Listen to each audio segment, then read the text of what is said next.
இன்றைக்கி வந்து ஏதாவது ஒரு கட்சி சப்போர்ட் பண்ணி ஒரு 2% வாக்குகளை கொடுத்து கிடைக்காதான்னு பார்க்குறாங்க. இனி ஒரு எம்எல்ஏ ஆவது கூட தேமுதிகவுக்கு பெரிய கஷ்டமாக இருக்குது. ஆனால் ஒரு எம்பி ஆகிடணும்னு பிரேமலதா நினச்சாங்க. குறைந்தபட்சம் நான் பாராளுமன்றத்துக்குள்ள போகணுன்னு. அதை நீங்கள் வந்து சூழ்ச்சி பண்ணி கெடுத்தீங்கல்ல.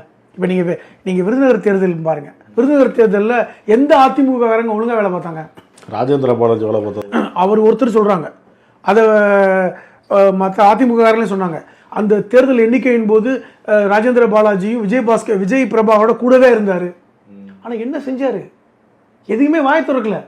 அந்த ஓட்டு எண்ணிக்கை மாறிக்கிட்டு இருக்கு. கலெக்டர் வந்து ஓட்டு எண்ணிக்கையை நிறுத்திட்டாரு.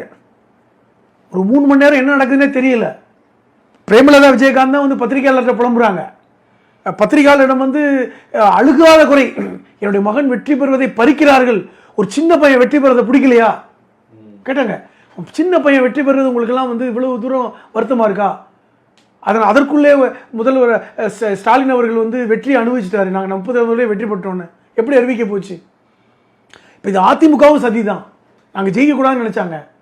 எல்லா இடங்கள்லையும் அதிமுக தோற்று போயிடுச்சு, விருதுநகரில் மட்டும் எப்படி ஜெயிக்கும் அப்படின்னு நினச்சாங்க. இது கிட்டத்தட்ட திமுகவும் அதிமுகவும் சேர்ந்து சதி பண்ணாங்கன்னு சொன்னாங்க. இது இது இது வந்து முழுக்க அப்போ எடப்பாடி வாயை திறக்கலை, திமுகவில்னு சொன்னாங்க. இது வந்து இங்கே நேர்மையாகத்தான் நடந்ததுன்ட்டு. நான் என்ன சொல்ல வரேன்னா, இந்த விரக்தி வந்து பிரேமலதாவுக்கு இருக்குது. இன்னைக்கு இப்படிப்பட்ட ஒரு சூழ்நிலையில் அதிமுகவோடு போவது சரியா? அதை விட ராஜ்யசபா எம்பி கொடுக்குறேன்னு சொன்னது ஏமாத்துனது பெரிய பேரிடி.